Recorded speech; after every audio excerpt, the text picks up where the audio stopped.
And now, our feature presentation.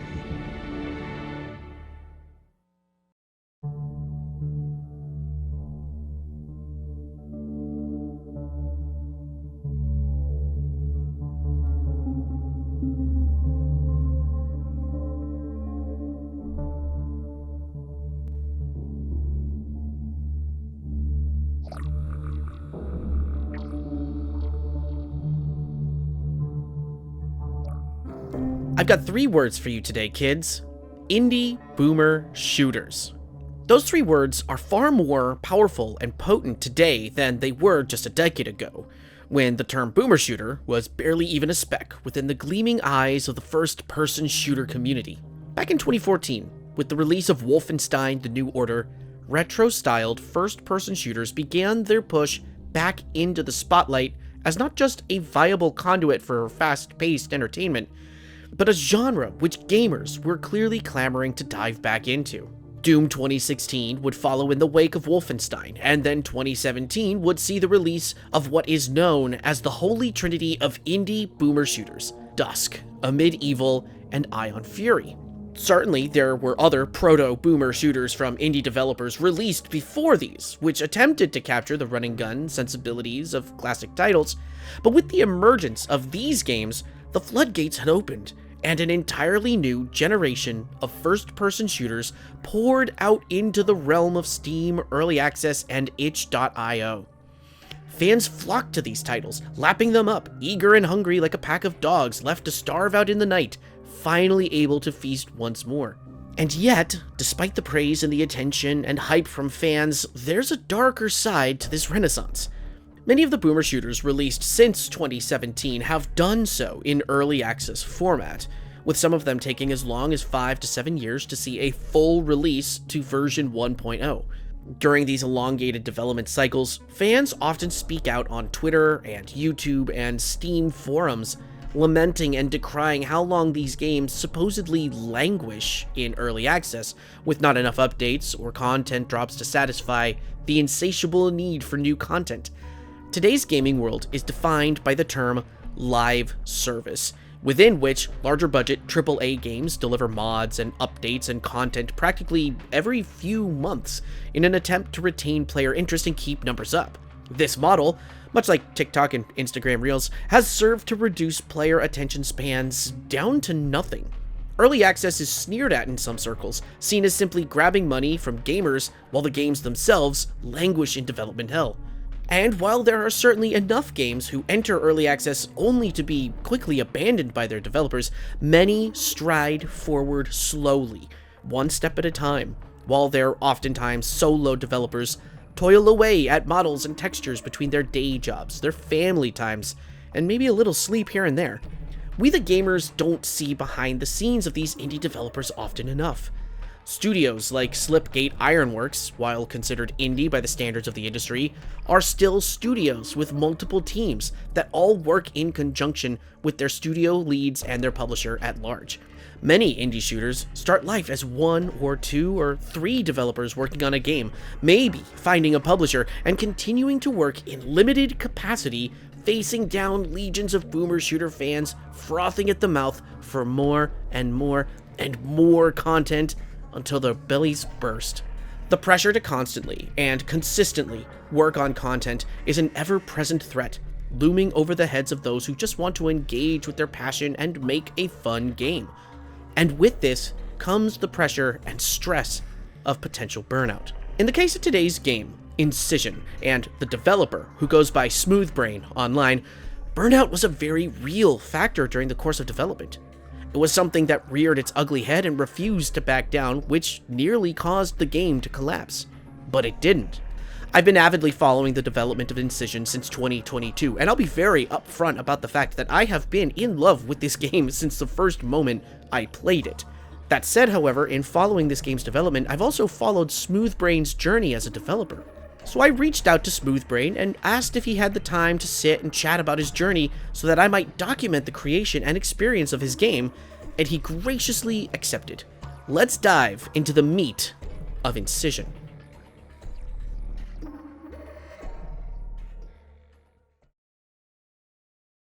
Smoothbrain began his journey towards game development in the year 2000. Unreal Tournament had come out the year before and had shipped with the Unreal Editor, something that Smoothbrain used to explore the game and its assets. It gave him insight into the idea of how developers actually made games, piece by piece. He'd often wondered how it was done while playing games on his family's Nintendo, but the discovery of the Unreal Editor inspired him to create levels in a variety of different editors for different games, such as Duke 3D, Quake, and Half-Life.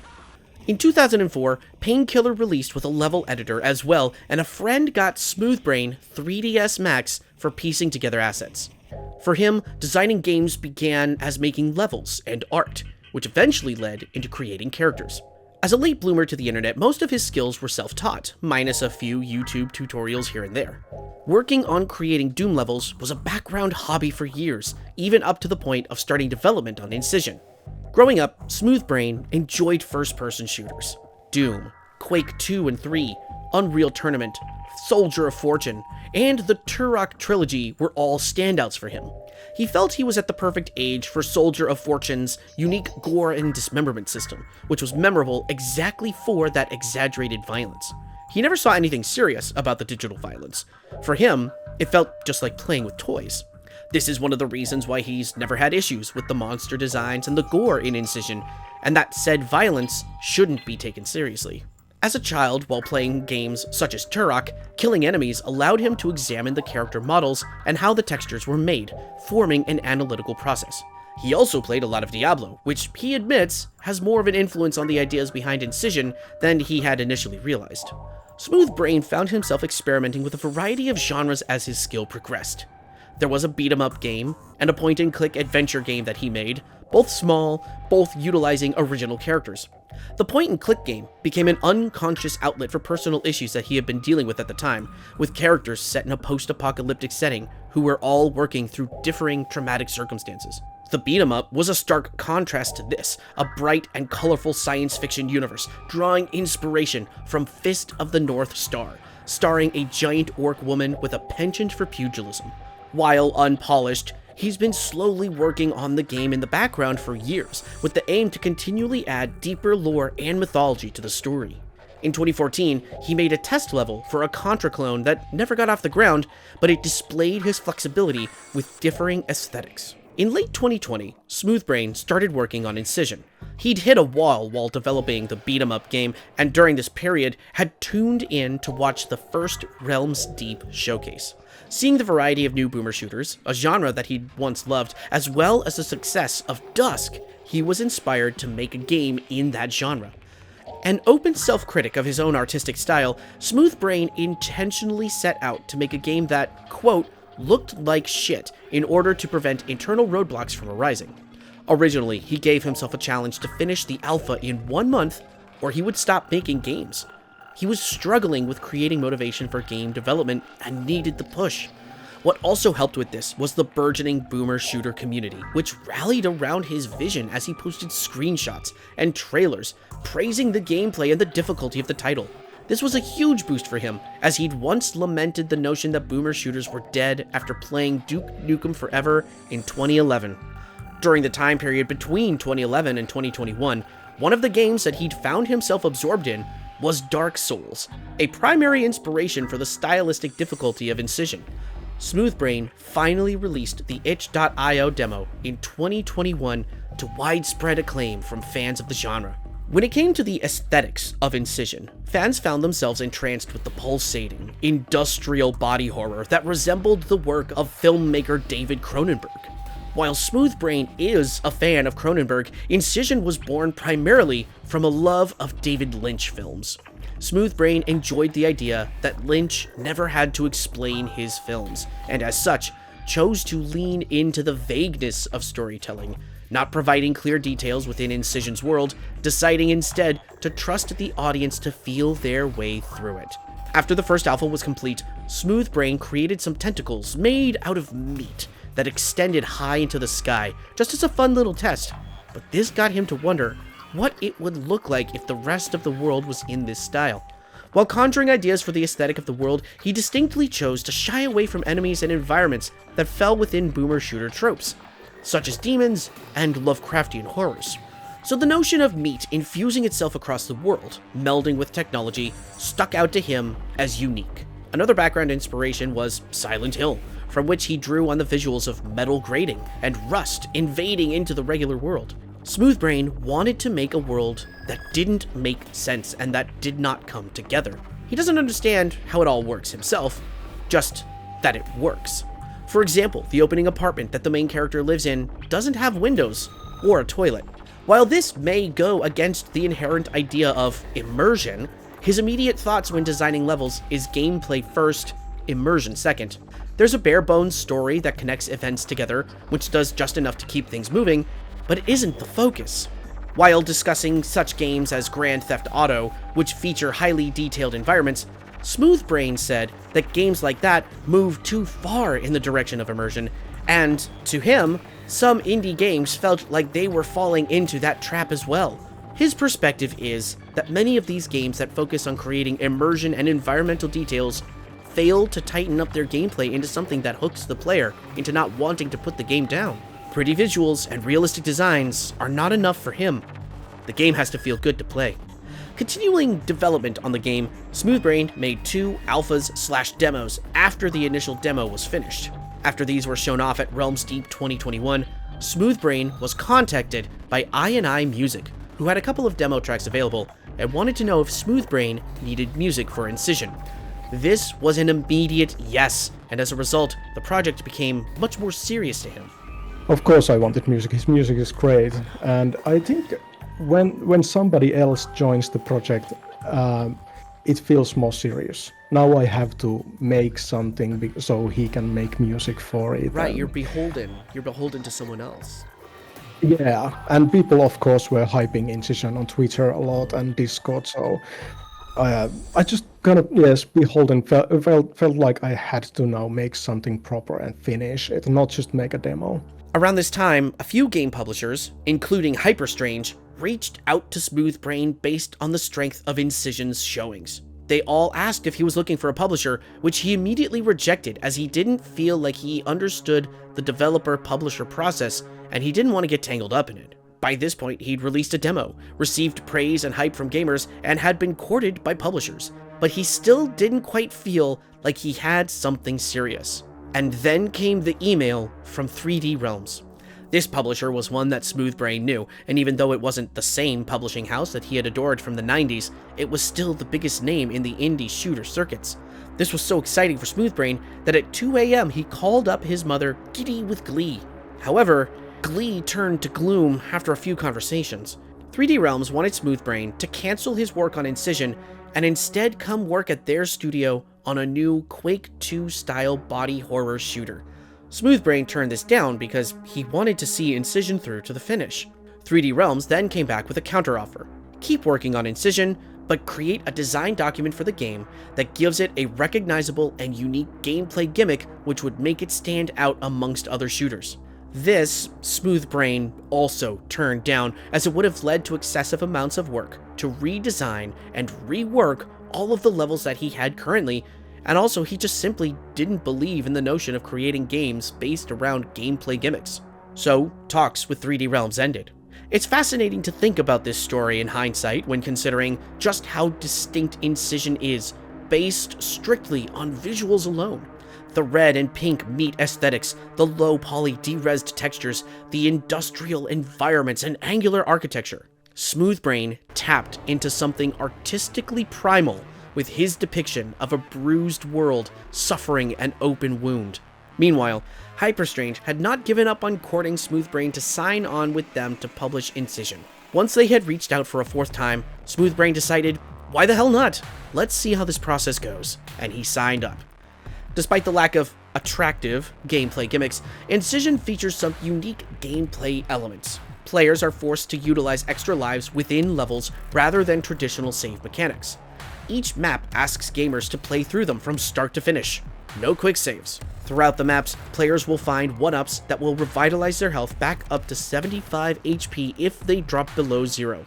The the game also features sliders for difficulty options, allowing gamers to customize their experience beyond just what the creators decided was proper punishment.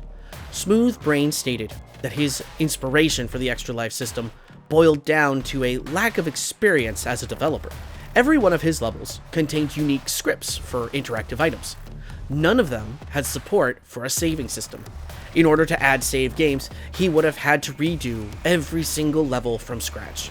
Understanding that gamers would want to quick save, and also understanding that he wanted his levels to move from point A to point B with high difficulty, Smooth Brain settled on the concept of using extra lives to allow players to maintain momentum.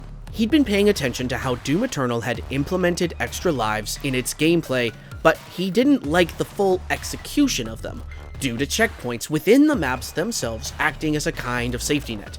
He wanted to keep the save system strictly between levels, and have players run through the entirety of a map with only the resources that they could find. Responding to criticism about how older shooters, like Quake, had quick saves, he said, Yeah, that's actually one of the things that I've heard from a lot of people, like, this game doesn't have quick saves, but Quake and every other boomer shooter in the 90s had quick saves. Like, I don't see that as an argument. This game doesn't have many things that those games had.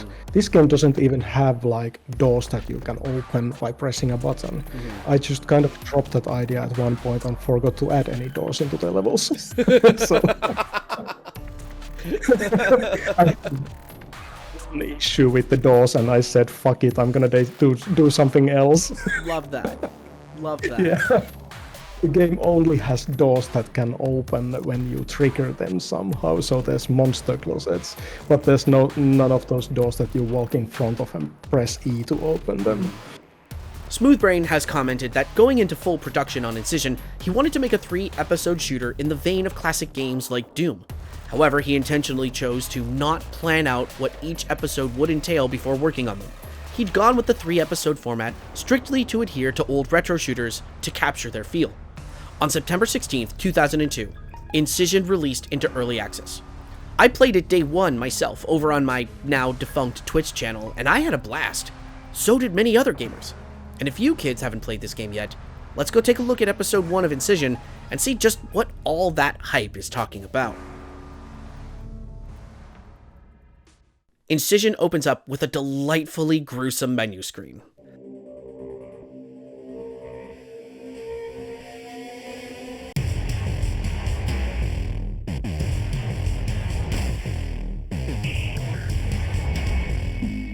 Blood rains from the sky, a dozen inhuman eyes open to stare at our protagonist standing center frame, and the discordant notes of I&I Music's Incision theme plays in the background.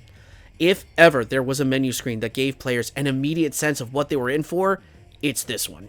After a brief look at the difficulty selection, including sliders for optimizing personal experience with the game as well as randomized options, we're dropped in media res to a horrific sight. 2 humans in hazmat suits, deep underground, running away from some strange alien object. One of them is captured and killed by the swelling lake of blood surrounding this place, and the other meets what is possibly a fate worse than death, being stabbed in the face by a perforating tentacle. This being that we see here is something known as the Grafting Throne, a title we won't come to know until later in the game. This appears to be the source of the growth, the swelling sea of blood that we see in the background. After being dropped on the ground, the person in the hazmat suit is still somehow alive, but undergoes a kind of mutation. Their face repairs itself, growing a metallic mask over their features, and a scalpel-like blade emerges from their wrist Wolverine style. This is our protagonist. His name is the Healer. The cutscene jumps forward. The Healer is examining the intestines of a still living creature, but is interrupted by what appears to be soldiers working for a malevolent authority. We see his wrist scalpel, now mounted on what looks like a spear, and the Healer grabs his revolver once he knows he's being hunted. With no dialogue and very few glimpses, Smooth Brain has already told us that something is very, very wrong with the world. The people live under oppression, and the Healer is not one to sit back and take orders. We enter the first map, Hole in the Sky. The flavor text gives us precious little information, noting that the Healer is struggling with the last remaining scraps of his humanity, dissecting creatures created by an entity dubbed the Growth to understand what's happening around him. Here, in the map, we see the first of what Smoothbrain has cleverly implanted into the environments. Plot. Anytime the player sees one of these shining points, they can approach, wait a moment, and text will appear to tell bits of the story.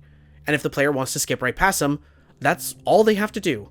The first one tells us that the growth has been mutating the environment within the city limits for 6 months now, and another informs us that the mutations built from meat and steel are all made out of one singular material. Somehow, the growth imitates metal, but not really. And that's all we're going to get out of that. It's time to get to work.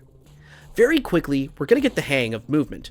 The healer moves fast, can double jump, and if the player holds down space on the second jump, they'll be able to perform a Princess Peach float through the air for a few seconds. I say Princess Peach and not Yoshi because Peach can glide through the air with ease while that bitch-ass dinosaur has to struggle for it. We also have a flashlight which will come very handy in dark spaces, and I really can't stress enough that you should leave it on at all times, because you never know when the environment is just going to get dark out of nowhere. Our first weapons are the saw spear and the revolver, followed very shortly by the quad shotgun. Every weapon in Incision has a secondary attack.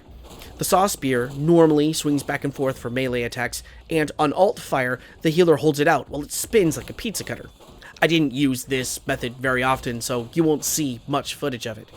The revolver fires 6 shots before the healer reloads, and secondary fire causes the healer to twirl it revolver ocelot style. But if you're paying attention, you'll notice the revolver glows on every other spin.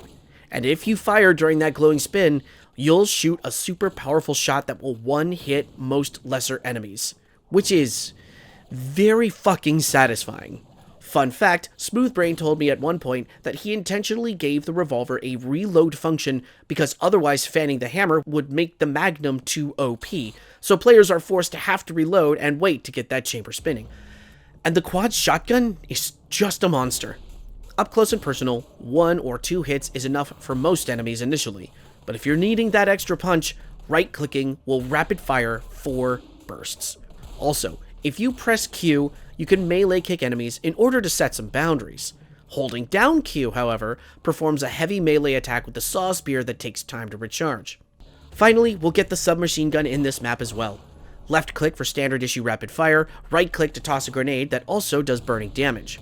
And if you hold down fire long enough, the barrels on the submachine gun will grow so hot that the fire rate changes to high damage cannon shots which also do burning damage. So far, everything we're picking up packs a hell of a punch, which is great because everything on screen is incredibly lethal and will make you work for every kill. The healer's mobility is going to be a lifesaver here, from fast run speed to double jump float maneuvers. If you're not constantly moving, you're constantly taking damage, and you really can't afford to take much damage.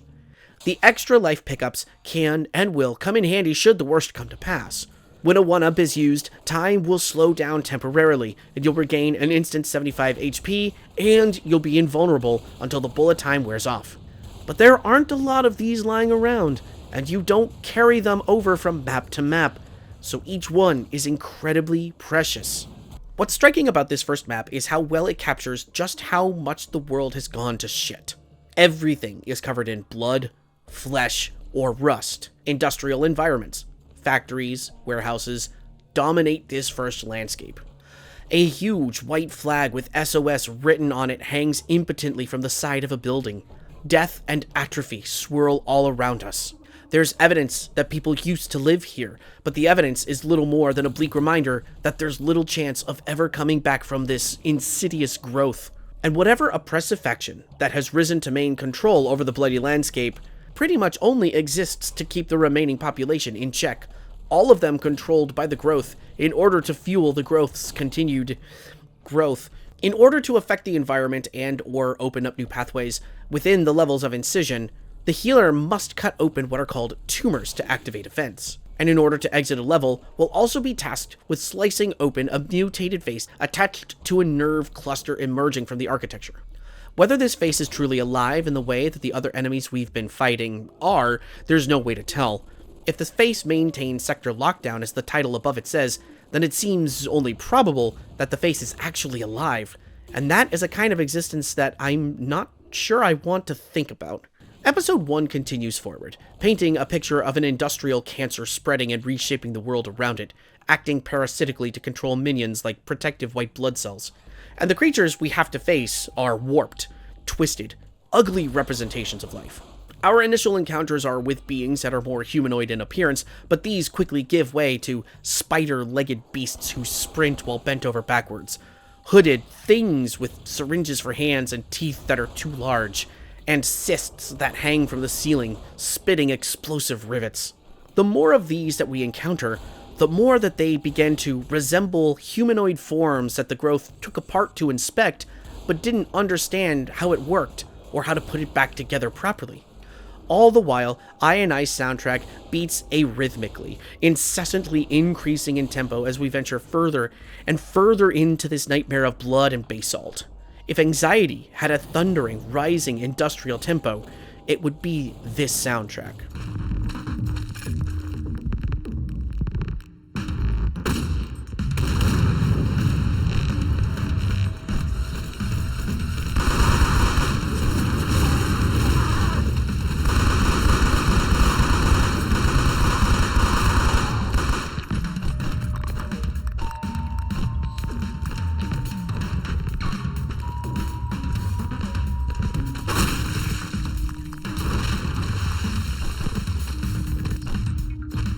Each step taken is one taken deeper into a hostile environment.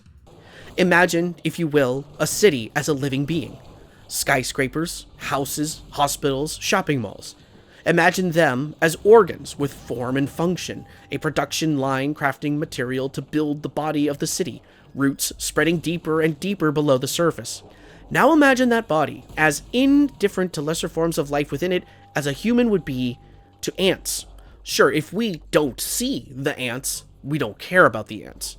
But if we know that there are ants within our walls, we do what we can to exterminate them. The healer is an ant crawling within a massive biological superstructure, and he is not welcome. Extra lives are a tease, beckoning the healer forward, promising a renewed lease on life should he meet his end, but in reality, all they do is prolong the inevitable. Incision's first boss is called the Feral Armament, a hulking, blood-vomiting mass of humanoid flesh missing most of its limbs, replaced with Macross missile launchers. Smoothbrain's Dark Souls inspiration is felt very much here, as the Feral Armament has several attacks that we need to watch out for while sprinting about an arena surrounded by molten metal. By this point, we've now acquired the rocket launcher, which does exactly what it says on the tin, launches rockets. Secondary fire is a burst of 4 rockets in rapid succession, but be careful with this, as it can be a little too easy to accidentally hit something close by and therefore cause splash damage. After we've defeated the Feral Armament, it's time to move deeper underground. Here, we find Kitty. Kitty is a baby, a perfect child amidst violent chaos. Kitty's mother was a huge, strange-looking bull of a creature that is dead when we find her, leaving Kitty all alone. The healer takes Kitty as a pet, albeit a pet that vomits sticky bombs and a homing saw. Kitty feeds off of blood, so we need to jib enemies and pass through the mist of their remains once jibbed in order for Kitty to draw in the blood and feed. It's a clever mechanic, one that promotes close quarters combat in a game where you really don't want to get too close to anything. By this point, Incision has shown to the players exactly what it aims to be. An escalating series of events that mostly take place in large arenas for movement and combat, sometimes in narrower corridors for tension. The environments are bleak, grim, a diseased landscape where there is no hope of resuscitation. Somehow, the healer isn't merely fighting for survival though, but to beat back this growth. How anyone could turn this around is the question of the day, but if you're not into Incision by now, then I'm afraid you won't be. Smoothbrain's vision of fast-paced, brutal, methodical combat, where you only get one shot to run from point A to point B is, pardon the pun, surgically executed. Moving forward past the Feral Armament, the game's encounters grow more and more exhausting, a chessboard of momentum that only lets up once you've cleared the whole of the board. And then you'll have another, and then another, and then another. Now, mind you, this isn't to imply that Incision overstays its welcome. It doesn't. 6 maps per episode, 2 boss fights, and then we're done. But each map is an endurance run. tasking gamers to do more than merely survive. Even though, for me, I found myself begging the game to simply let me find the exit and escape. Every bullet or shell or explosive is a card in your deck, and you have to choose carefully how to deploy them. Every one-up is a mercy, but if you're not watching your footfalls or checking your corners, then that extra life can be lost within the blink of an eye. Incision is not merely a matter of monster closets and slaughter maps, although those do exist here. Smoothbrain is asking players for dedication and attention paid. And yes, sometimes it is a lot to ask for. There were times where, despite my best attempts, I had to run a map more than twice. Sometimes I had to just step away and collect myself and come back to the game later in that day. As addictive and monstrously wonderful as this game is, as good as it feels to play, it demands a lot from both the healer and the player. Eventually, the healer makes his way underground to an ancient burial ground where a cult once worshipped the grafting throne as a god, hedonistically indulging in the consumption of blood and matter in order to be one with their god. Here, in the map titled Death Cult Vestiges, is where the healer first began his story. Down here is where he climbed with his companion at the beginning of the game, and here is where he expects it to end. Death Cult Vestiges is the penultimate map of Episode 1, and the truest acid test of those who want to engage with Incision. This level is a construction without mercy, made by a madman intent on chaos. Here, we get to engage with the Spider Popes, enemies we've already seen by now, but more prominently appear in this map. They are exactly what they sound like. Papal death cultists with spider torsos, firing homing rockets towards us. Gruesome, yet magnetic. This map, this tomb, really, is moment after moment of tense, corridor-crawling anxiety, in which open spaces offer no relief, but only the promise of a phalanx of enemies. The burial ground is huge, sprawling with multiple pathways to be unlocked and then returned to. The Gatling gun here is an exercise in power fantasy, as well as the Carnage multiplier power-up, which is Incision's answer to the quad damage, but don't get drunk on power yet. These are yet another tease, because you see, once we reach the end of the map, the feral armament returns, intent on preventing our progress. This is particularly frustrating because we've already cleared an entire map of deadly enemies, only to be met with a boss fight and potentially precious little ammo. I died here the first time, caught off guard, but the second time, I found myself ready. With 2 extra lives, the chain gun, and the Carnage multiplier, I waltzed in, made short work of the feral armament, and went to my reward. Or so I thought, because you see, the map doesn't end here. Instead, we're introduced to the blood loss mechanic, which accumulates if you stand in a specific pool of murky waste. Once the blood loss meter fills all the way, you take damage. A lot of damage. Immediately after this, we meet what appears to be former cultists encased in stone, now evolved with arterial limbs that reach out to grasp you. They cause blood loss, they move fast, and they vomit waste at you. They're horrible. And still the map keeps going. The healer activates a sprawling door that leads to the grafting throne, but while he waits for it to open, he must survive an encounter with stone cultists and spider popes. There are precious few health resources here, and so I died again. I ran through the tomb one more time, defeated the feral armament one more time, this time maintaining a hold on 4 extra lives before dropping into the deepest chamber. I opened the gate and held my ground, only losing 2 lives in the process. This took me the better part of an entire afternoon to accomplish. All of this is just one map, asking the player once again to do more than just survive. You have to think. You have to consider what power-ups and what weapons are here. You have to engage the whole chessboard and each piece, and not attack the same pieces in exactly the same way. And there, once you've finished, lies the episode's final boss. The Throne's Firstborn. The Firstborn is a hideous mass of flesh, a display of the Throne's power. The cult believed that their god combined the forms of 2 beings to make them into one, and the Firstborn appropriately displays this with 2 faces connected to each other. Our task is to utilize the jump pads in the arena to gain height and avoid incoming fire from the 4 skin spires that flank the arena. Shooting them down causes the Firstborn to fall over, where we need to use the saw spear to cut open its brain. Do this 3 times, and the episode is finished. This is a fun boss fight, one that still demands attention to detail, but after the marathon of the previous map, this is nearly a relief by comparison. Our reward is a cutscene. The healer, with Kitty by his side, moves in on the grafting throne to complete his mission.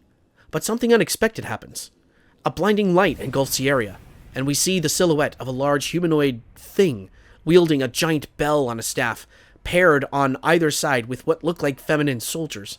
The bell is rung. The healer collapses, overcome by some kind of force. And then...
What the hell was that? With this cliffhanger ending, in which we've successfully completed most objectives and thoroughly wrapped up episode 1, we are left fiending for answers. Of course, this is Incision, inspired by Lynch, so by now answers aren't something we should expect so much as we can grasp at delicately. But with this episode finished, and us now able to finally breathe a little easier, we need to recover from our trials and tribulations. Unfortunately, however, there was someone else who needed to recover from episode 1's impact, and that was Smoothbrain himself. In the 2 months before Incision's early access release, Smoothbrain was in heavy crunch mode. Every day during this period, Smoothbrain was, as he put it, in a period of hyperfocus, working on the game, and the programming, and the assets, communicating with Hyperstrange and I&I Music, not realizing that the duress was slowly piling up in the background. Stress and anxiety were quietly taking their toll, and after the release of episode 1, Smoothbrain was in such despair over how he saw the quality of episode 1 that it took him over a year after the early access launch to even admit to himself that what he had created was any good. In the immediate period following the early access release, his love for the game disappeared.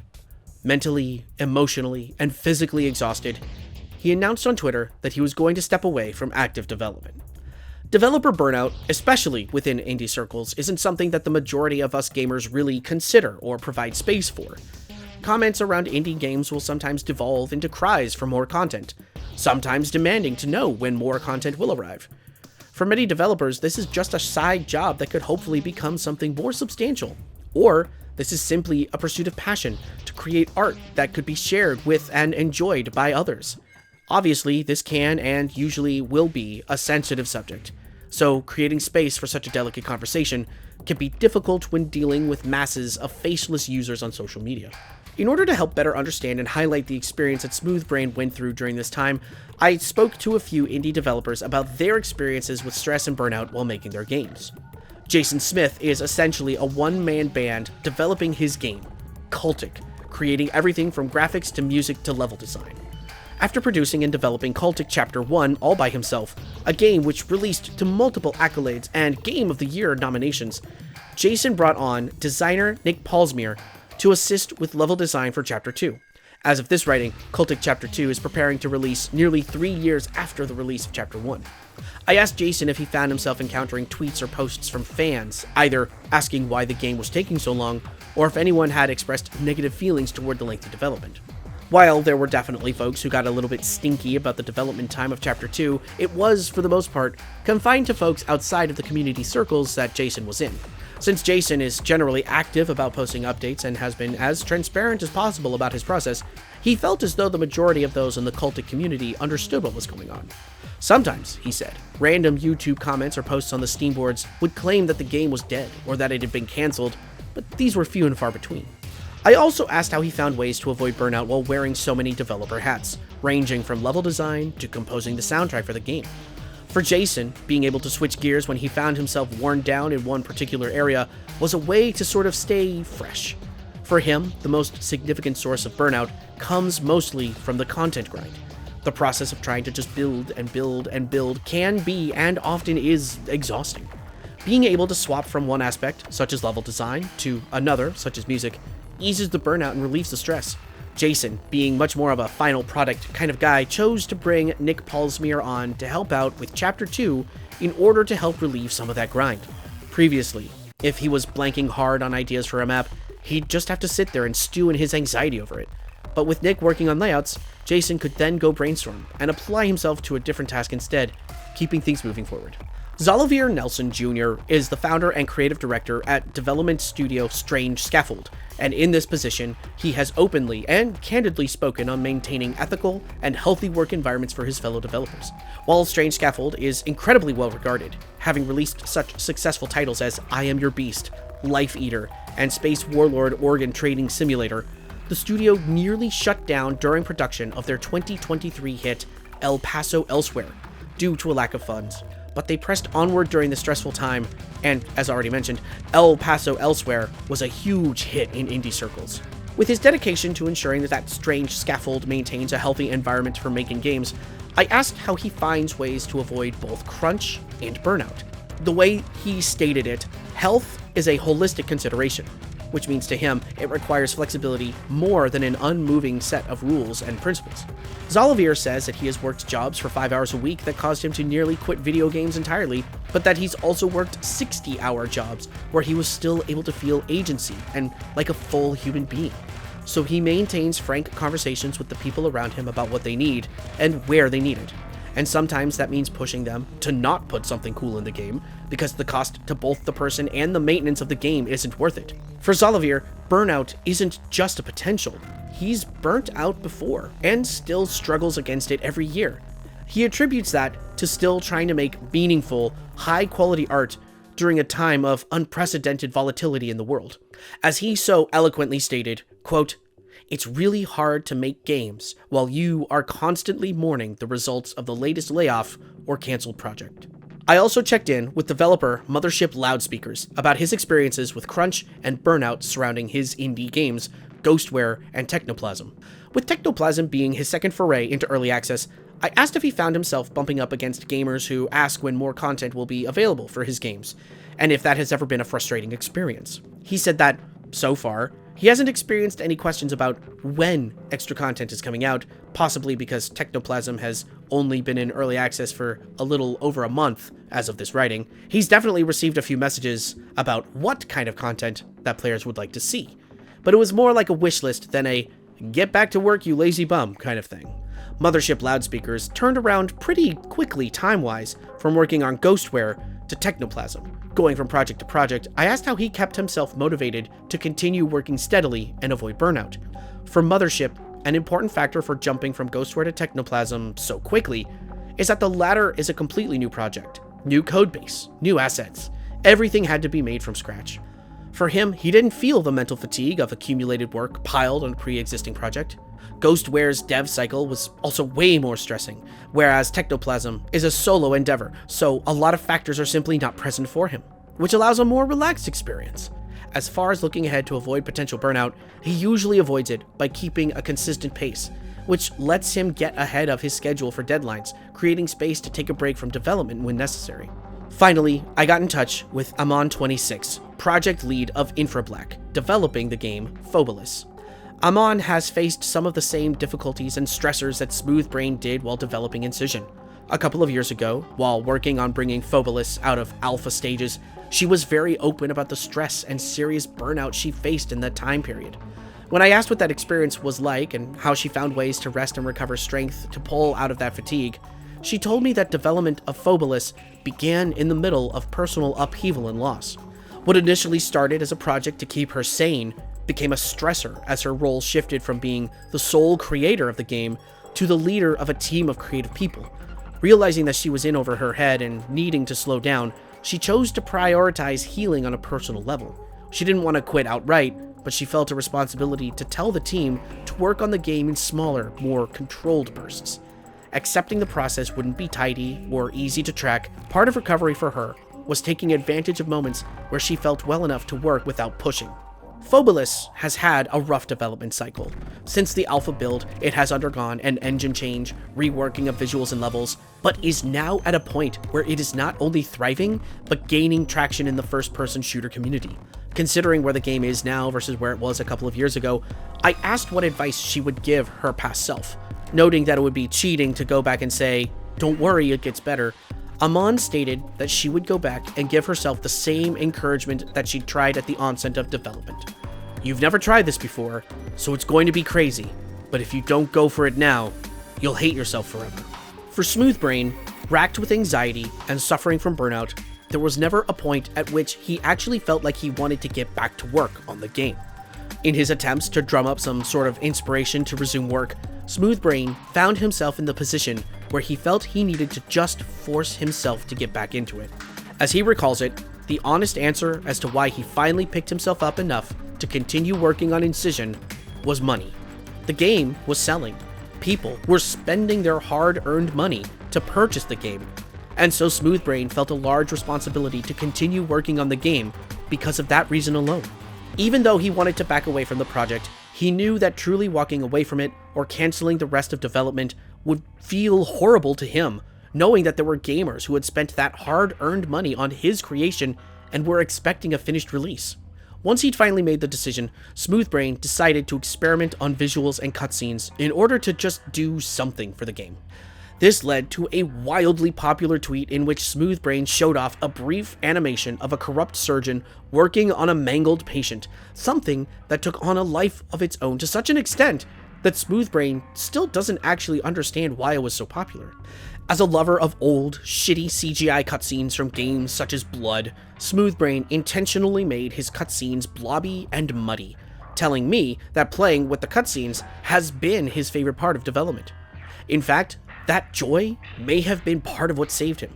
One particular source of inspiration as a result of him working on the cutscenes was creating pre-rendered textures for environments in Episode 2. Many of the textures in Episode 1 were images and photos turned into textures. Another thing which provided some inspiration was thinking about the story, where it was going to go, how it would come together. Before, he'd been content with a vague, directionless narrative, which just worked because it worked. Now, perhaps it was necessary to connect pieces together in ways that had been implied before, in order to help create more inspiration to work. He'd known that he was going to add impressions of ancient aliens during the course of Episode 1, but in making Episode 2, it felt like hitting his head against a wall. At one point, he thought about revamping the lighting in Episode 1 to make it look crisper, but in the end decided not to do so. Smoothbrain wanted to leave the quality of the first episode as it was to serve as a document of how he'd progressed as a developer, for gamers to be able to see the increase in quality from beginning to end. So he focused on other things. New sounds, new enemies, new assets, inspiration drawn from a well of desperation. Even Smoothbrain, as self-critical as he says he is, admits that Episode 2 feels to him much better than the first episode as a result of this. Where some of the darker ideas in Episode 1 felt tongue-in-cheek, Episode 2's inspirations were much more grotesque, to a point where Hyperstrange actually asked him to tone it down with Episode 2's standout character, the Matriarch. Gerard Way once stated in an interview that comics writer Grant Morrison had given him fantastic advice when Gerard was getting ready to work on the Umbrella Academy. Their advice was, throw every idea you have for a story, every last one of them, into the story you're writing. That way, if you come back for a second installment, it will force you to start fresh and create new ideas with nothing stale left over. In much the same way, Smoothbrain, Burnt Out, was forced to approach Episode 2 with a new take, a new look, a new angle on something he'd already made. And the results speak for themselves.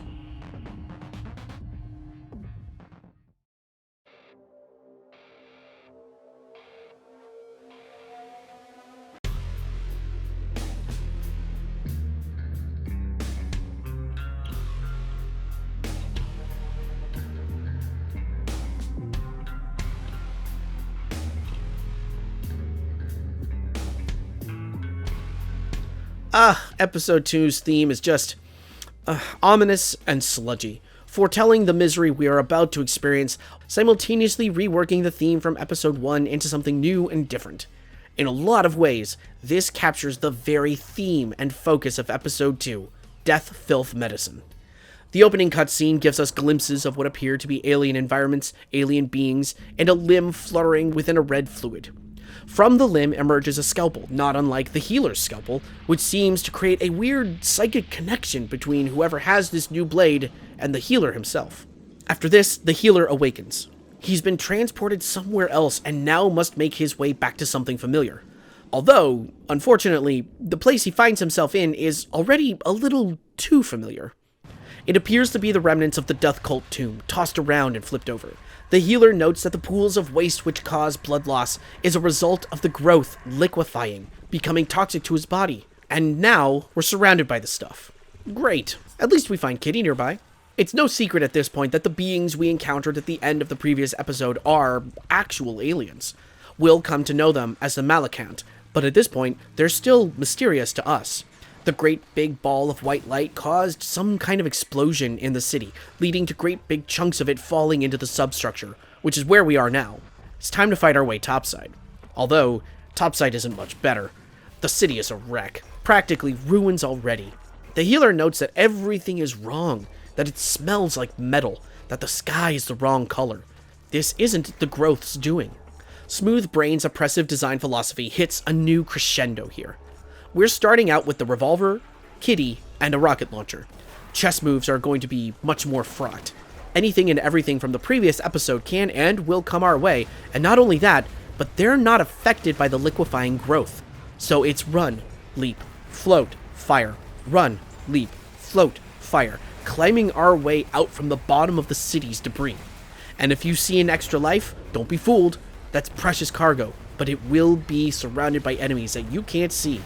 Every corner is a trap laden with death, and our firepower isn't up to snuff quite yet. I don't know what to expect here.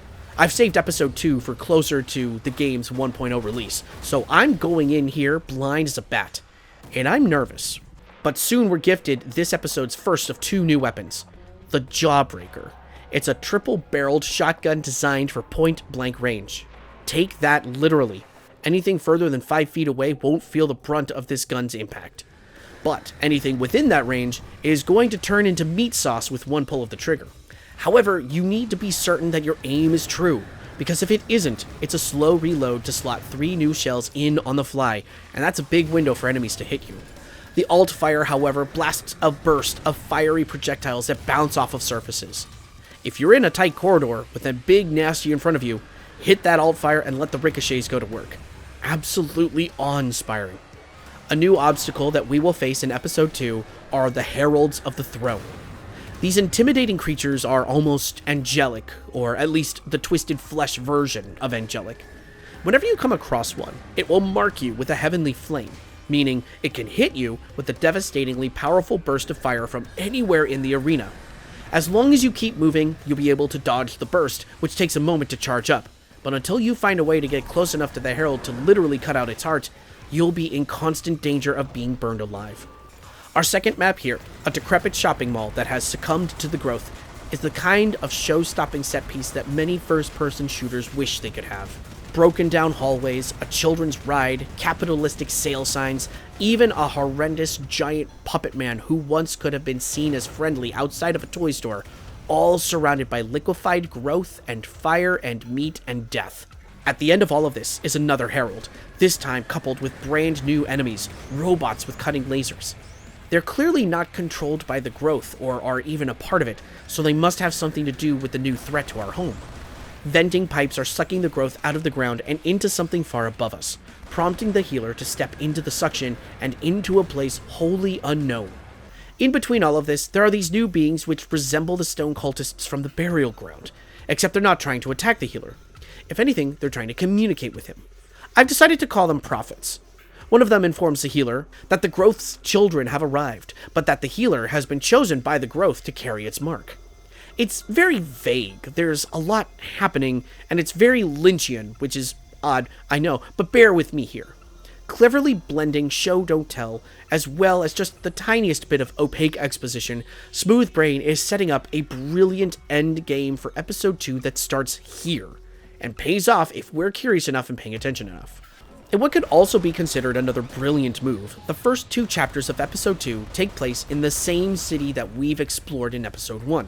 So there's elements of familiarity walking into this new content, a way to seamlessly transition from what we've already experienced into something now drastically separated and unique from episode 1. Dropping through the suction tube into a distinctly alien environment, we get our first look at the Malakant, and they're clearly not happy with our appearance. We also get a mysterious voice speaking to us, probably directly into the healer's mind, calling him the Key Wielder. Whatever this means, we don't get much of a chance to find out in the immediate, because we've got a whole new slew of enemies to face off against, and they're all determined to peel away our extra lives like grape skin. Up until this point, the visuals and aesthetics of Incision have been inspired. Rusted, fleshy, metallic meat structures, and massive bodies like the corpses of dead gods have been the name of the game. But now, with the Malakant, Incision goes from inspired to incredible.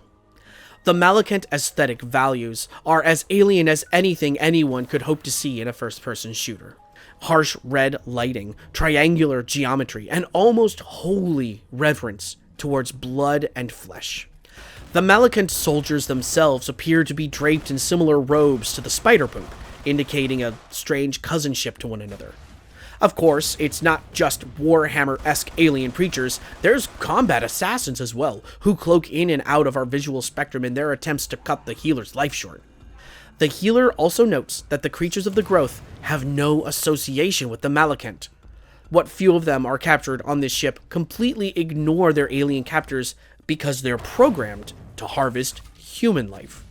By pivoting mostly to Malakant enemies, Smoothbrain has shifted the balance of power significantly and raised the tension by 11. Yes, there are still plenty of growth creatures to face mixed in here, and we still have the same weapons and the same movement mechanics and abilities.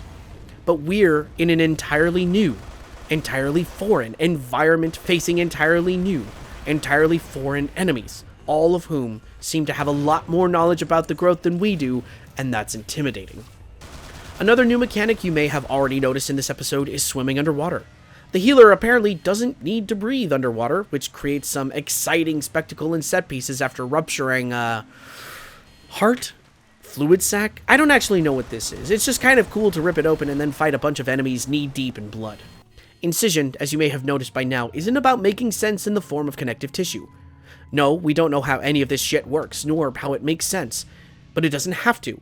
It just needs to work, and as long as it works, Smoothbrain can do whatever he wants. And it's working.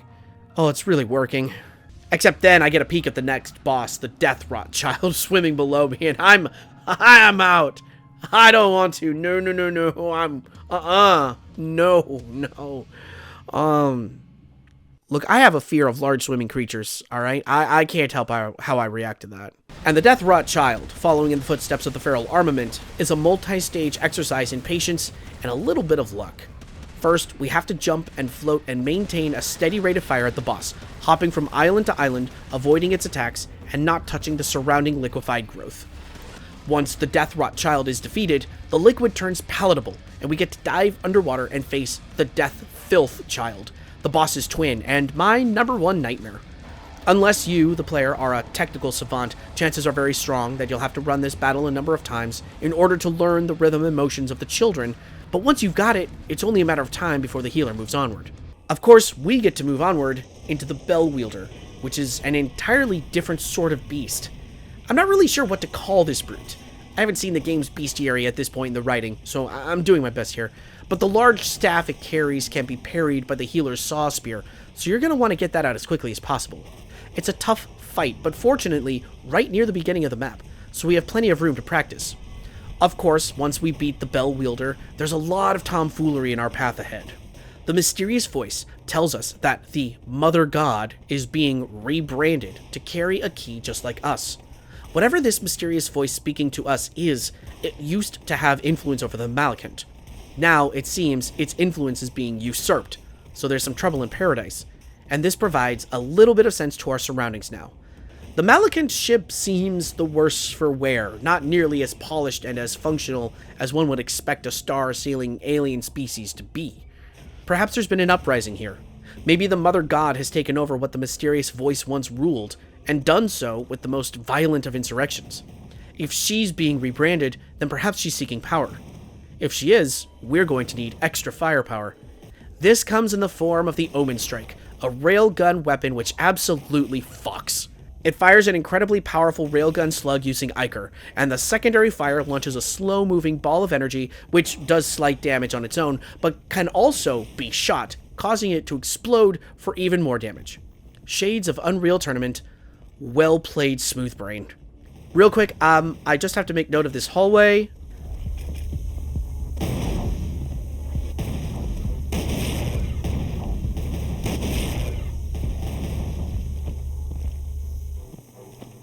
This is gorgeous. That's all. We find the matriarch, the mother god, just as she grows her scalpel key, and is then scurried away to safety. We, on the other hand, have to fight the bell wielder, which is not fun and gave me quite a bit of grief. I died the first time I fought them and had to run the entire map over again.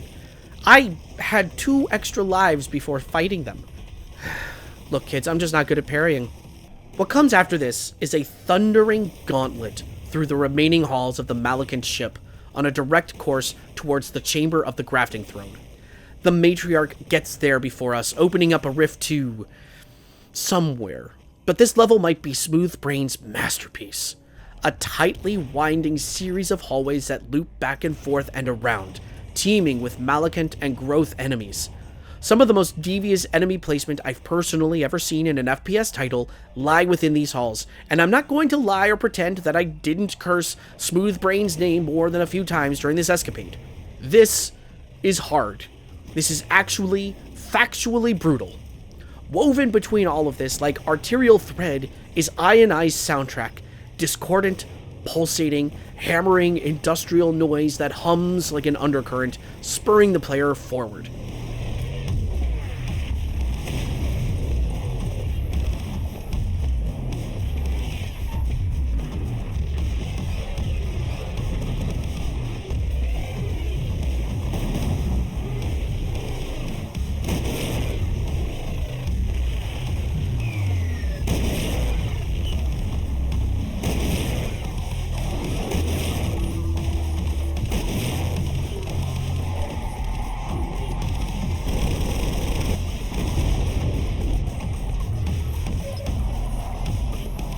It is one of the most brilliantly designed maps I have ever played, and one of the most uncomfortable gameplay experiences of my life, and I mean that in the best way possible.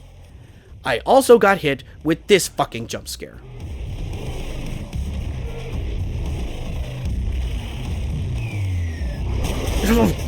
Christ. We learn here that the Malakant ship is designed specifically for harvesting the growth, meaning that the growth has been on other worlds, meaning it didn't originate here. The Malakant not only clearly know what they're doing in collecting this stuff, but the matriarch sees this as, quote, an ample harvest, and that, quote, no cost is too high in collecting it. So with that piece of knowledge, which is just enough to thoroughly upend everything we thought we might have known up until now, we then get to follow the matriarch to the throne, where the mysterious voice tells us to make our incision. And so then, we leap into...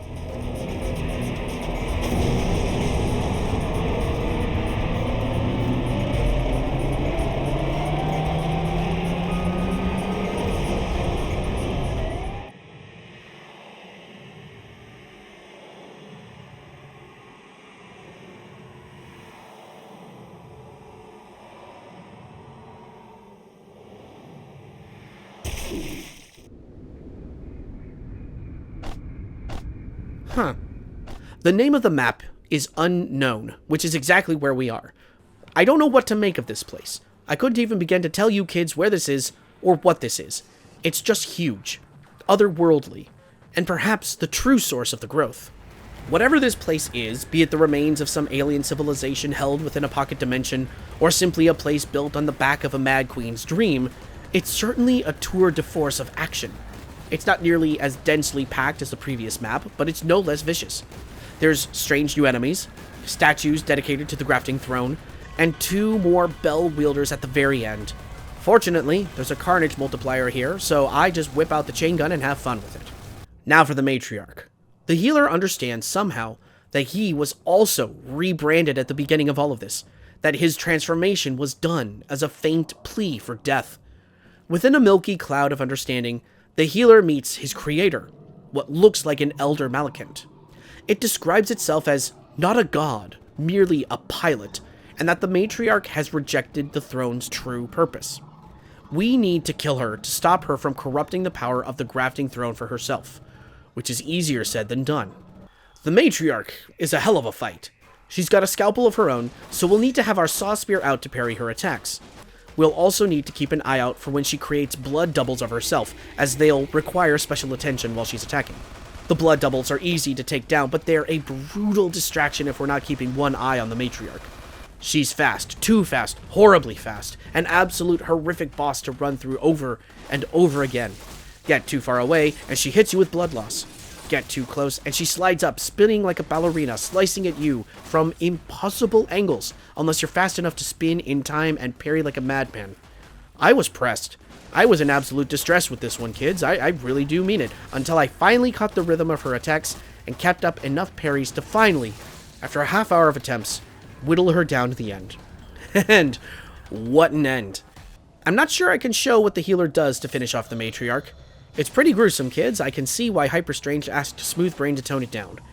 But once this is done, the grafting throne explodes. It turns out we were inside the throne during the final battle. The Malekith ship floods with blood and bodily fluids before literally ripping apart from the sheer volume of it, dumping an entire city's worth of viscera down onto the streets below. And thus do the credits roll. Episode 2 is a hell of a run. From start to finish, mean, violent, vicious, brutal, beyond compare. What Smoothbrain has accomplished here is, in my humble opinion, glorious. In all honesty, I'm still a little gobsmacked by the continual onslaught that these 6 maps and 2 boss fights contain. And much like the first episode, I have no critiques here. Well, alright, I do have one. At the beginning of the matriarch battle, speaking to the pilot, if you wait a moment after he's done speaking, he'll gift you an extra life pickup. This is really nice, and very much needed, but in fighting the matriarch as many times as I did, having to stop and wait an extra 30 seconds each time for that 1-up was a bit of a drag. It would be nicer for the sake of momentum to have the 1-up just sitting there in front of the pilot, so the player can simply move on and get back to fighting the matriarch again. But I digress. This is, on the whole, an exemplary first-person shooter experience. It is exactly what Smoothbrain set out to make, and it is fantastic to experience. However, this is a 3-act story. But where on earth can the story go from here? The grafting throne has been destroyed, the Malekith have been routed, everything we set out to stop has been stopped. And yet, there still is the matter of all that blood and waste now fallen back down into the city. Perhaps there's still some cleaning up that the healer needs to do.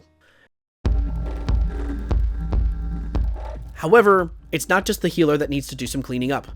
So does Smoothbrain. After all, there's no Act 3 unless the developer develops it. At the time that I sat down to chat with Smoothbrain for this documentary, Episode 3 had yet to be released. For the most part, production was going smoothly, a few bumps in the road notwithstanding. In an interview with the Quad Damage podcast, Smoothbrain had mentioned that he had decided to intentionally craft the final episode of Incision to be shorter than the previous 2 episodes. As he saw it, the game could have very well ended from a plot perspective with Episode 2. Yes, it would have been a minor cliffhanger, but it could have genuinely ended there. Smoothbrain found himself in a bit of a conundrum. He didn't want to scrape the bottom of the barrel for more ideas, but he felt it was imperative to maintain the 3-episode structure of retro first-person shooters. Then he had an idea. Just make Episode 3 shorter. Rather than draw out the story and risk stretching it threadbare, he could instead focus more on spectacle. Incision was already a game chock full of spectacle anyway. Episode 2 felt more like a somber experience to Smoothbrain, so he wanted to amp up the set pieces with huge arena fights and provide a sense of relief and release for gamers to go out on. 3 levels and 2 bosses, a short but explosive high.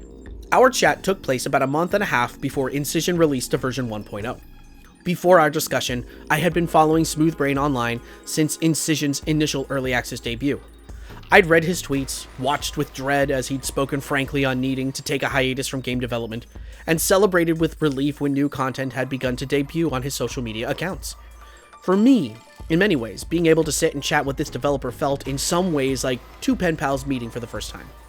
We'd had scant few direct connections before, a few tweets here and there, and Smoothbrain had popped into the chat of my Twitch stream when I'd played Incision live for the very first time in 2022. I had certainly followed his timeline more than he had mine, but still, it was a delight to see the man's headspace. Jovial, quippy, chuckling at recollections, this Smoothbrain was a far cry from the Smoothbrain who'd run himself into the ground nearly 3 years before. He was at a point where 99% of the game was finished. There were some models and textures and cutscenes to go over, but the work was essentially done, with nothing but smooth sailing ahead. Naturally, our conversation turned towards the future. With the end of Incision in sight, I had to ask, what's next for Smoothbrain? Well, as it turns out, the man is ready to get back to work. In fact, he's already been working, continuing to chip away at and refine his beat-em-up game. But that's not all. A few creative irons are currently resting in his fire. There's a survival horror game concept that he had once conjured, but wants to continue working on, firmly drawing inspiration from Silent Hill 1. And while he won't say anything specific, it turns out that Incision 2 is actually a real possibility. After everything he's been through with this game, it turns out that the well hasn't quite run dry yet. However, with a coy wink and a grin, Smoothbrain states that should a sequel to Incision come to pass, it won't be what we think it will be. And about that, he'll say nothing more. You know, just in case. As we were wrapping up our conversation, I figured I would turn away from discussion about his own work for just a moment, and I decided to ask him a question that rested strictly in the realm of fantasy. In the realm of fantasy, no promises, no nothing. It's just strictly in the realm of fantasy. If you had the opportunity to make a sequel to a game that you've played, or to make a game in a series that you've enjoyed in the past, like, what would you want to do? If you just had all the resources you wanted, you could make a sequel to anything that you've thoroughly enjoyed in the past. God Hand.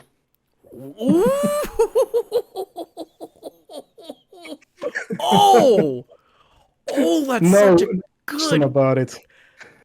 good answer. Oh my god. Just fucking bring back God Hand. It's so good. Oh I've my. replayed it like 10 times. Bro, of all the answers I thought you were going to come up with, that was such a good answer. And the thing is, like, even if I was going to make a sequel or remake it, I wouldn't even know what to add to it because it's so perfect in its own way. Like, I wouldn't modernize anything about the game. I want the graphics to look like that. Yes. Even with the jank. Oh my god, I'm looking at it right now. Like, just wow, that's such a throwback. Yeah, it's just like this creation of its time and this perfect attitude of, I don't know how to call it, probably like a parody of so many animes, trying to make it look like it's a Western game in a weird way, and the comedy is just pure comedy. Nothing is taken seriously except the gameplay. The gameplay is so fine-tuned and so varied. You can make your own movesets from hundreds of different moves, and Man. There's like infinite ways of playing the game. So, you know what this means, gamers. We need a God Hand revival. And so it then comes down to this. On August 28th, 2025, Incision entered version 1.0. Streamers and content creators across the boomer shooter community celebrated with wild exultation, spreading the good word and joy of Incision's gameplay across social media. In a brief follow-up conversation, Smoothbrain told me that he'd had some anxiety about the shorter length of episode 3, but that watching some of the streams had relinquished that anxiety. Streamers and commenters alike had nothing but praise for Incision's finale, and in one case, had even made Smoothbrain a little emotional. Which means then, it is my pleasure, and even a little treat for me, to finally be able to play the final episode of Incision. And maybe, just maybe, find a little catharsis myself.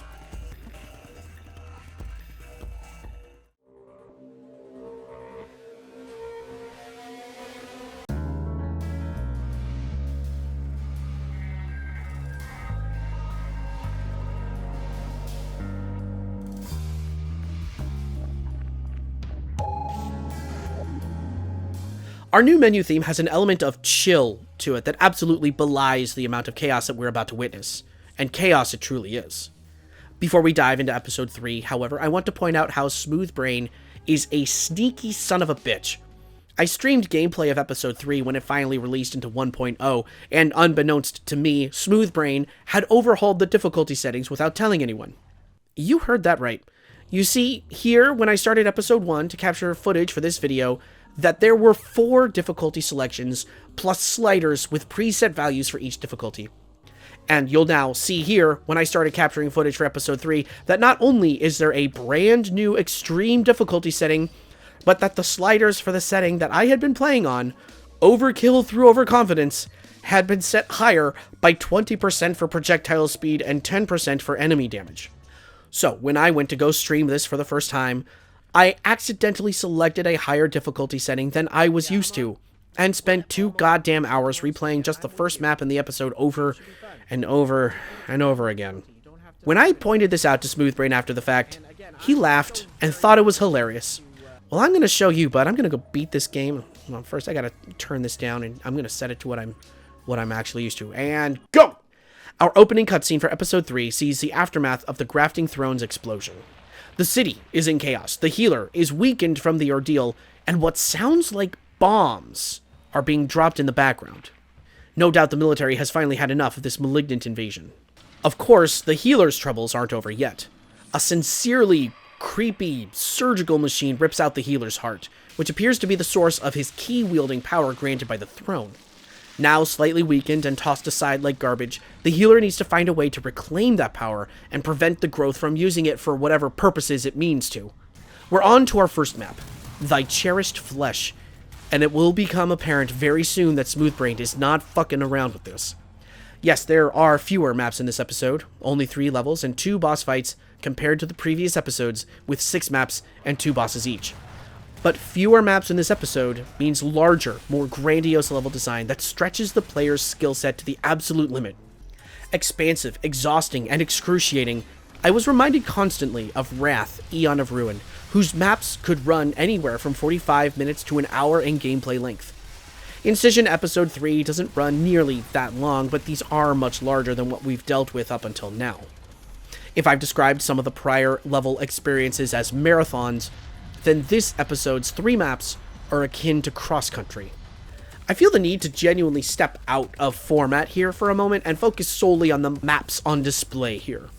Thy Cherished Flesh, Oblivion Threshold, and the finale, Death Storm Havoc, are swollen to the point of near excess but held back ever so slightly by the deft touch of restraint.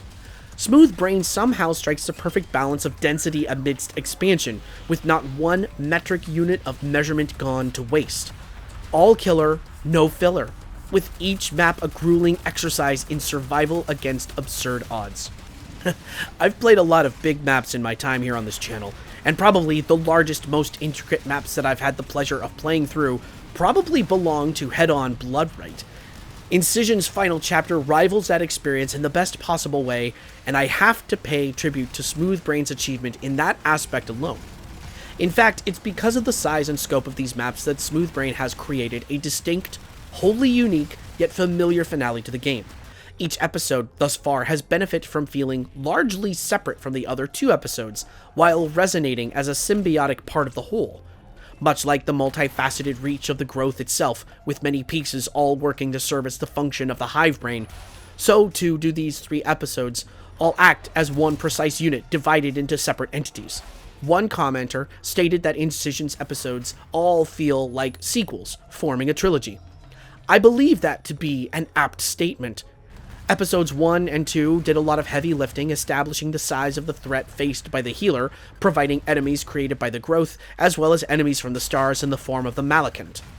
In most cases, whether it be in boomer shooter format or an action film trilogy, the good guy oftentimes finds a way to blow up the main bad guy, and the day is won. We don't often see the aftermath of the hero's journey, the impact of the violence, or find out what happens once everything has fallen apart. Incision sees our hero check off all of his boxes, defeating the Malekith, destroying the grafting throne. But the real threat has always been the growth, which now appears to have been a separate entity all along, and now the healer must deal with the consequences of the growth stealing his heart. Everything is collapsing.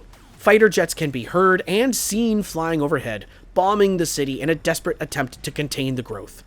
The creations of the growth are still running amok, some of them now empowered with extra strength, probably as a result of the healer's heart being used by the growth. These supercharged enemies are fucking spiteful creations, and I hate them. I hate them a lot. They glow with insidious power, they move faster, they hit harder, and they take a lot of damage. Fortunately, we'll only ever have to deal with one or two of them at any given time, and they're all fodder enemies, but the terror of a faster, more deadly version of an enemy we used to know how to handle changes the stakes of the chessboard significantly. There's also brand new enemies, like this massive brute that brandishes a rocket launcher, a grenade launcher, and a goddamn minigun, as well as these lumbering, sinewy giants that rip out their own organs to throw at the healer with explosive force. None of them are fun to face, especially when there's multiple of them. Thy cherished flesh takes us up and out of an underground bunker, through a dilapidated apartment building, and then finally into the open air of the city ruins, where we see the effects of the bombing run in full force. Along the breadth of the mission, we hop from arena to arena, faced with multiple foes at any given time, while what is possibly INI Music's best track on this OST is playing in the background. The industrial beats accelerate slowly as the intensity ramps up throughout the course of the mission, refusing to let up, driving the player forward with heightened anxiety. Each episode release has seen an accompanying release of this soundtrack for that episode, and honestly, I can't wait to be able to listen to this one track over and over.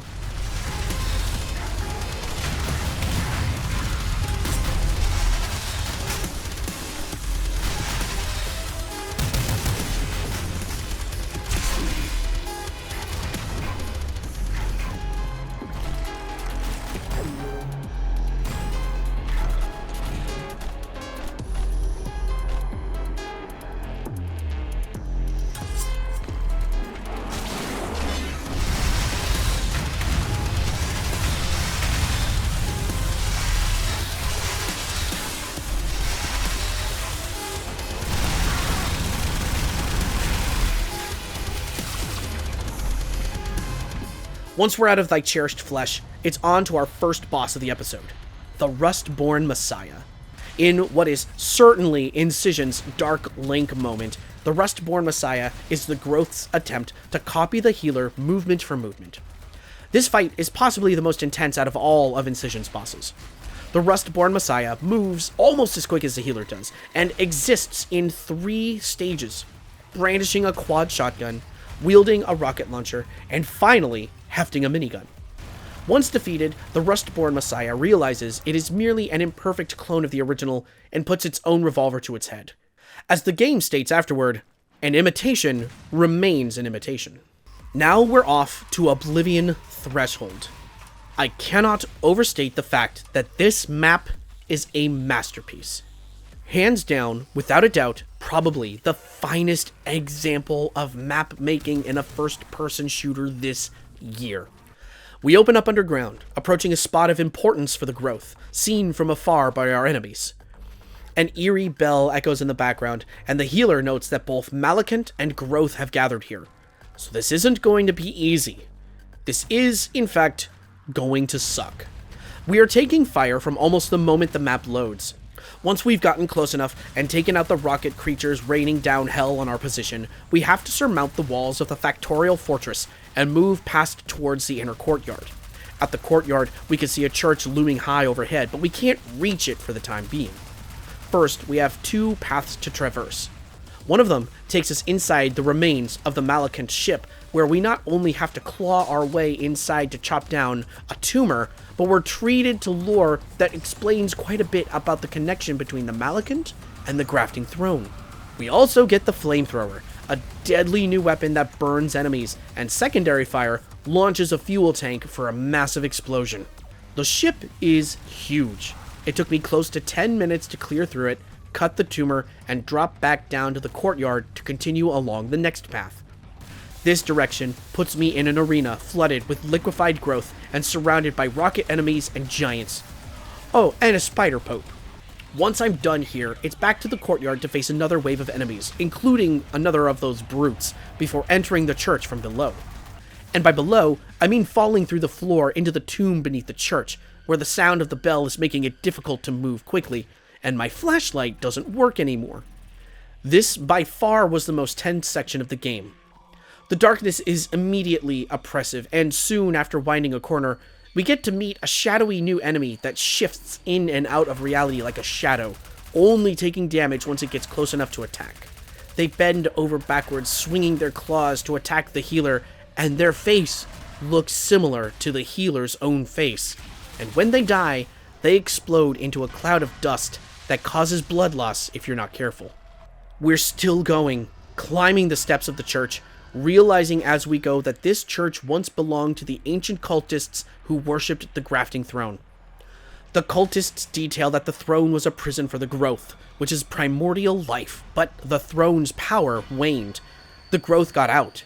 And so when we go back and consider the first cutscene of the game, where the lake of blood swallowed up the other researcher, and the throne gave new life to the healer, we now understand that the throne is creating an avatar to keep the growth at bay. The Malekith sought the throne's power, sought the life-giving medicine that the throne once produced when it held the growth at bay, but when the throne's power grew dim, the growth began to corrupt what it touched. The healer stopped the matriarch from assuming the throne's power, but then the healer destroyed the throne, thinking it the cause of the decay in the world. Instead, it was the growth that was separate from the throne, and now the growth, freed fully, is making one final push to assume full assimilation of life around it. And now that it has the healer's heart, it's using that energy, gifted by the throne, to create the ultimate form of life.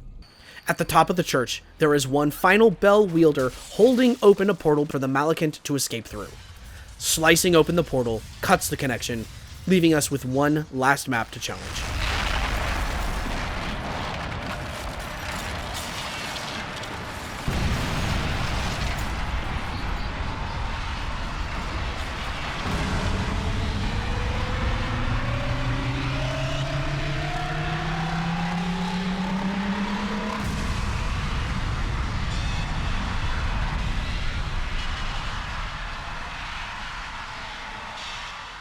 The healer, entering the final level, Death Storm Havoc, understands that his power is dissipating. He can feel himself becoming more and more human. He can feel pain. He's breathing heavy. He knows that he only has a limited amount of time left to try and stop the growth and the power it wants to assume. So we dive headfirst into the final conflict, which is essentially a slaughter map in multiple stages. We make our way through and to the top of the growth's fortress, all while the storm overhead threatens to collide our dimension with the dimension where the growth appears to originate from. We have two portals to go through, one after the other, doesn't matter which order. The game also provides us with a portable nuke, which is handy and blows shit up real good. Use it when you can, because there are a couple more you can pick up here and there, but you can only carry one at a time. These two portals are pure power fantasy. Wave after wave after wave of enemies come flying at you from all angles, screaming and crying and clawing for your blood. Hold down the trigger and don't let go. Incision's finest moments lie here in this zone. Unfettered action and explosions and gunfire and movement. It's honestly a blast to play, if not a little tense, because by this point, you've probably spent the better part of half an hour on this map, and if you die here, that's a lot of real estate to retread. But then, at last, we're here. The alchemical miracle. The growth has taken the healer's heart and the Malekith's medicine and combined it into the purest form of life. All this time, the growth was studying the healer's movements, studying his power, learning what it could to find ways to do better. But it didn't expect the healer to survive this far. Now he has, and he's pissed. The alchemical miracle is the final boss, and as far as final bosses go, isn't so much difficult as it is tricky spectacle. There's a lot of incoming fire and potential environmental damage to withstand. Hell, the miracle will sometimes literally grab jet fighters out of the air and throw them at you. But if you're light on your feet, you should be able to avoid all of it fairly easily. We have to defeat 2 towers of power before the miracle reveals itself, and then we need to pour everything we've got into the miracle. Once that's done, the game is finished, and we get the final cutscene as our reward. The healer approaches the appropriated heart that was once given to him by the throne, and he stabs it with his scalpel. The key all along. The death storm ceases. The growth disappears, and the city returns to being simply rubble rather than a labyrinth of blood and rust. The healer finds himself close by to his own home, and, wounded, weakening, slowly makes his way back to where it all began, his apartment. He slumps down in his easy chair. Kitty comes crawling to sit up in his lap, and as his power slowly fades out, he appears to die. The credits roll, not playing the usual jaunty theme as before, but this time is accompanied by somber ambiance. It's a fitting finale, one that leaves no loose threads, and sits beside some of the best Lynchian endings in cinema.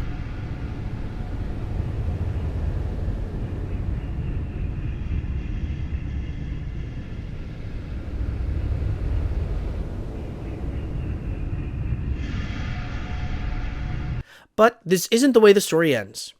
Once the credits finish, we're treated to that upbeat ending credits tune played on a record somewhere where there is sunshine. We see a montage of newspaper headlines describing the bombing of the city, how numerous terrorist organizations claimed credit for the, quote, bioweapon attack, and then we see the healer, still alive, tending to plants, fresh greenery. Well, except for the red plant that has produced a human eyeball. Outside, military trucks roll past, and the camera pans out to show the desert where there was once the city, now a trailer park for the survivors, among which the healer appears to be in charge. Cut to black. Incision, at last, is finished. The end. Considering what we've played and considering the story behind the scenes, in many ways the healer's journey mimics that of Smoothbrain himself. Of course, the parallels aren't deliberate. Smoothbrain didn't intentionally insert his own journey into his game. But it's difficult to look at the overarching plot of Incision without thinking of the developer himself. A man is swept up into an act of twisted creation, tasked with great power to disrupt the act of creation and control it, only for it to all swell out of control. A large group enters the situation, one with a more intimate relationship to the act of creation, which then the man must surmount, only to discover the truth about the creation. It can't be controlled. It can only be contained and then put to an end. But the man suffers great pain, and is forced to push himself through severity in order to finish his task. And in finishing, he nearly finishes himself. But then, at the very end, we see him thrive. Now, I'm just a terminally online dad who loves to read, write, and see and create connections in the media that I consume. Obviously, the way I just spelled this out, of course the plot of Incision mirrors the harsh development, but then, what piece of art doesn't reflect the artist behind it in some way? What really matters though, what's truly remarkable here, is that Incision was actually completed. There was a point in time where it was a very real possibility that the finished game would not see the light of day. And yet, here we are. What a labor. What a monument. I've not been shy of my love for Incision. I've been a huge proponent of the game since I played the first early access release, and I've been looking forward to being able to write these words with bated breath. Incision, in short, is a masterpiece. Every single decision made about the game, from art direction to level design to soundtrack, is pitch perfect. A true piece of passionate game development focused purely on a singular vision, on gameplay and dedication to the craft. One which refuses to conform to gameplay elements or even traditional gameplay design. This is a modern miracle. The precision of the level layouts and the execution of the chessboard elevates what would be an otherwise straightforward boomer shooter experience into a must-play experience. Coupled with this are the masterful aesthetics and the character design. Once the game is beaten, access to the bestiary from the main menu is unlocked, and looking at all of these, I'm kind of a little blown away by just how unique and distinct all these creations are. Oh, so that's what your name is. Alrighty, I can get behind them. Oh man, you're not called the Spider Pope anymore? Incision, to me, deserves to be placed on the same shelf of quality and standards as Dusk, Amid Evil, Ion Fury, Head-on Bloodright, and Herat. Incision takes the bar by these titles and raises it even further, pushing the definition of boomer shooter to new boundaries. There are few times where I have known in the middle of a game that I was playing that I was experiencing a true 10 out of 10 classic in real time. And yet, with Incision, I could feel that every single step of the way. Smooth Brain could have very well stepped away from this game permanently, and there's a timeline where that happened. But here, he persevered. He found a way out of and through his burnout, and not only came back strong, but found the inspiration at the end of it to even consider what a sequel might look like. Incision is a rare game that shouldn't exist, and I'm very grateful to have been able to play it. Thank you, kids, so much for joining me on this documentary. It's been an absolute joy to be able to present Smooth Brain's story to the world like this, and I hope I've done both him and his game justice. I've had an absolute blast playing this game, and I honestly can't wait to dive back in for one more round. If you've enjoyed this video, please consider liking and sharing and commenting in order to please the algorithm. If you'd like to help support the channel, I have links to my Patreon and Ko-Fi in the description, and I have YouTube membership options as well. Now, until next time, sit up straight, brush your teeth because Halloween is coming soon and you're going to want to protect your teeth from all that sugar, and as always, stay hydrated. I'll see you next time.